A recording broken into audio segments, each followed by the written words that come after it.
Donc partie 2 sur la carte mentale. Donc on est toujours sur le travail d'une force constante. Donc on a vu le travail d'une force d'une façon générale, le travail du poids. Un autre exemple maintenant, le travail d'une force électrostatique qui s'exerce sur une particule de charge Q. Le schéma, pareil, il est accessible dans votre livre, page 191. Donc on a une force électrostatique qui s'exerce sur une particule de charge positive dans notre cas nous. Donc c'est un exemple bien précis ici. Donc charge positive qui se déplace donc du coup du point A vers le point B. Donc jusque-là tout est normal puisque une particule de charge négative va être attirée vers la plaque chargée négativement. Donc je vous rappelle qu'entre les deux armatures, une chargée négativement et l'autre chargée positivement, il se crée un champ électrostatique qu'on suppose constant entre les deux plaques. Donc constant, même direction, même sens, même norme. Ce qui veut dire que cette force F électrostatique due au champ E qui s'applique à la charge Q va être aussi constante. Alors le travail dans ce cas de la force électrostatique s'écrit de cette manière. C'est donc la charge de la particule en coulomb fois la tension qui existe entre le point A et le point B. Et une tension, c'est ce qu'on appelle une différence de potentiel. Le potentiel au point A, c'est-à-dire c'est un état électrique en volts, et le potentiel au point B. Alors pour démontrer cette formule, on va faire comme pour le poids. On va partir du schéma et de la définition de base du travail d'une force. Donc ici, le travail de la force AB, de la force F sur le trajet AB, c'est donc le produit scalaire de AB par F. Donc ici, force électrostatique, définition Q fois le champ électrique E, scalaire AB. Et ensuite, on écrit la définition, donc c'est Q fois la norme de E fois la norme de AB fois le cosinus de l'angle entre les deux vecteurs E et AB. Donc comme pour le poids, vous remarquez que l'angle alpha ici est l'angle entre la force F et le vecteur AB et la direction AB, quel que soit le chemin qui est suivi par la force. Donc ici, on va pouvoir reprendre la définition du champ E. La définition du champ E, c'est la tension entre la plaque chargée négativement et la plaque chargée positivement. Donc UPN est ici. Alors UPN sur la distance D qui sépare les deux plaques vous donne la définition du champ électrique E. Maintenant, cette relation, elle reste valable aussi pour des points A et B qui sont à l'intérieur des deux plaques.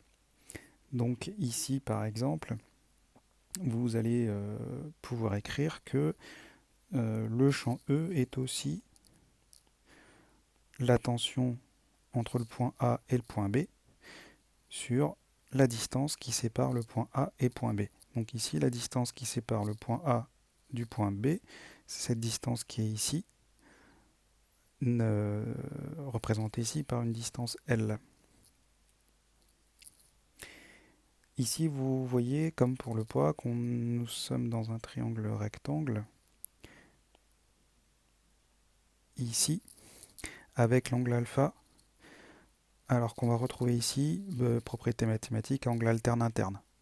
D'accord? Donc on a deux droites parallèles. Ici la droite qui est dénommée L. Donc on va pouvoir lui donner un nom si vous préférez. On va appeler ce point le point H comme tout à l'heure. Et donc la droite HB et la droite qui porte le vecteur F sont parallèles. Ils sont toutes les deux coupées par une même troisième droite. Donc on a des angles alternes internes ici égaux. Et donc pareil que tout à l'heure, vous pouvez du coup écrire que la distance L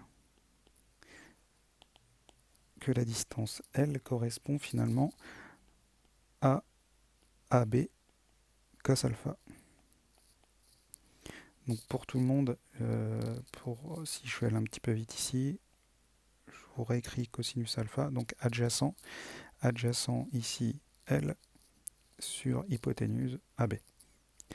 Et donc j'en viens à cette expression ici. Donc du coup, vous allez pouvoir écrire que le travail de la force, je reviens à l'expression de tout à l'heure, donc Q fois E, donc E, c'est donc UAB sur AB cos alpha. Donc ça, c'est l'expression de E. Donc l'expression de E est ici. Fois AB fois cos alpha.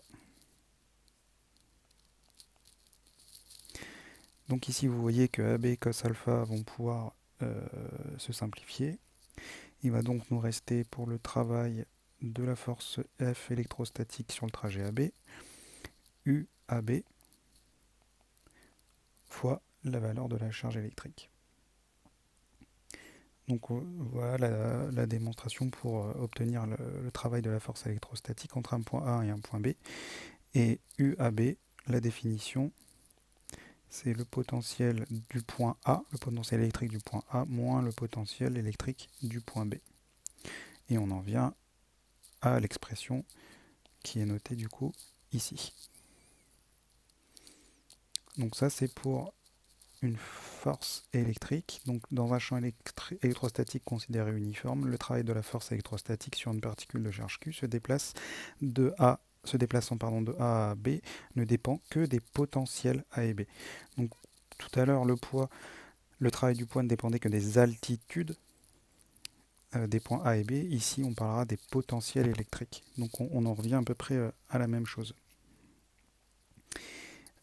Ici, pour la suite, donc là on est sur la deuxième branche, cas d'une force électrostatique.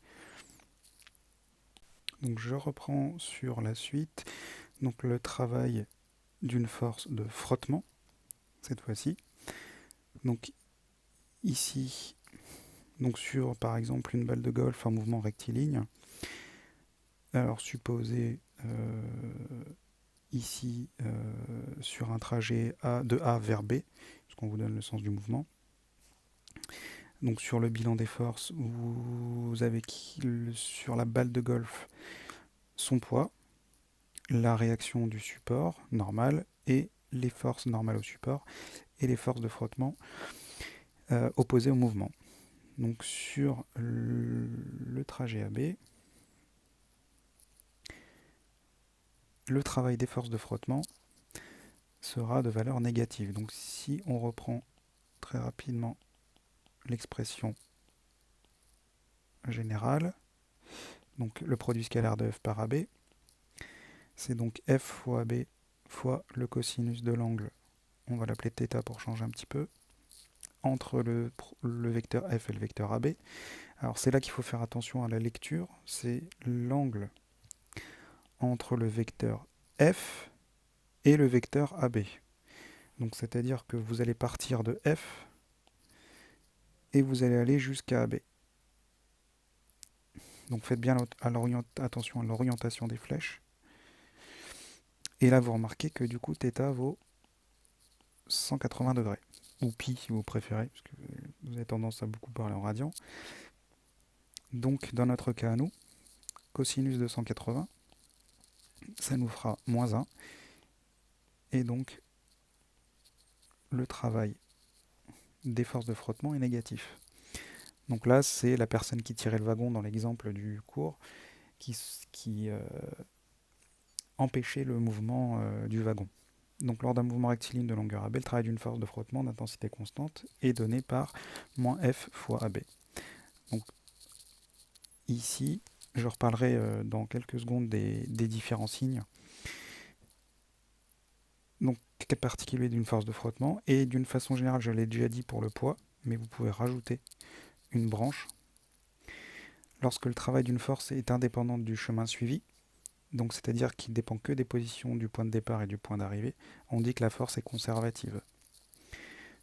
Donc ici par exemple, quand on aura une force constante, et ben, le travail de cette force constante, peu importe la force dont je suis en train de parler, du moment qu'elle est constante, direction, sens et valeur, pour aller du point A au point B, on peut prendre le chemin jaune ou le chemin vert, le travail de la force sera exactement le même. Donc exemple de force conservative, le poids. puisque vous allez le considérer pour vous comme constant. Donc son travail ne dépendra pas du chemin suivi. Donc que vous preniez le trajet AB par le chemin rouge ou par le chemin jaune, ou comme je vous ai fait tout à l'heure par le chemin vert, le travail du poids sera le même.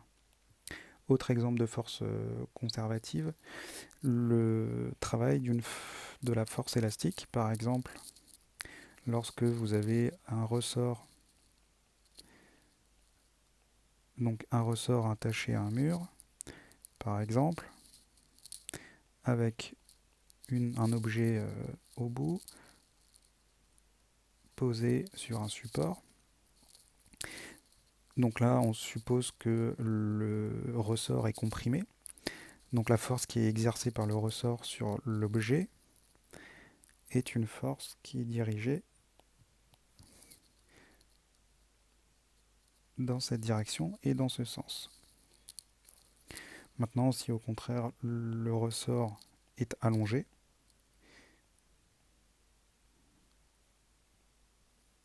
donc un ressort identique, cette fois-ci la force de rappel s'effectue dans l'autre sens. Je ne rentre pas plus dans les détails, mais cette force, la valeur de la force est proportionnelle à la différence de longueur du ressort entre la position au repos et la position à un instant T. Je ne rentre pas trop dans les détails, mais cette force est une force aussi conservative. C'est-à-dire que le travail de cette force ne dépendra que des positions initiales et finales. Maintenant, une force non conservative, un exemple de force non conservative, les forces de frottement. Les forces de frottement, le travail va dépendre du chemin qui est suivi. Un exemple tout simple, vous tirez un traîneau comme dans l'exercice du livre. Votre traîneau se retrouve sur de la neige et ensuite sur de la glace et ensuite sur de la terre. Le travail de la force, des forces de frottement ne seront pas les mêmes. Donc ça dépend bien du chemin suivi.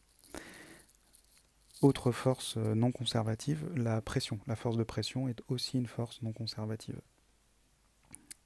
Donc elle dépendra du chemin qui est suivi par la force. Donc dernière chose sur le travail d'une force constante. Lorsque on va prendre l'exemple d'une force F qui s'exerce sur notre système lors d'un déplacement AB, notre force F, ici le travail de la force s'écrira WAB de F, donc F scalaire AB, on reprend la définition, F fois AB fois le cosinus de, on va écrire θ de l'angle entre F et AB. Donc là j'ai bien dit un déplacement AB, donc de A vers B. Donc mon vecteur AB est comme ceci, et l'angle entre les deux est donc de 0 degré. On va retrouver donc un travail positif, je vous rappelle cos de 0, 1, on va retrouver un travail positif. Dans ce cas, le travail est dit moteur. Donc je favorise le déplacement, si vous voulez. On va reprendre le même principe. Donc toujours une force qui s'exerce entre un point A et un point B. Cette fois-ci, cette force, elle va s'exercer de façon perpendiculaire à AB. Donc si vous écrivez le travail de la force AB, cette fois-ci, l'angle entre F et AB de valeur θ vaut 90 degrés, ce qui veut dire un cosinus nul et donc un travail nul. Donc là, tout simplement, la force ne travaille pas. Et dernier exemple, toujours un déplacement de A vers B d'une force F,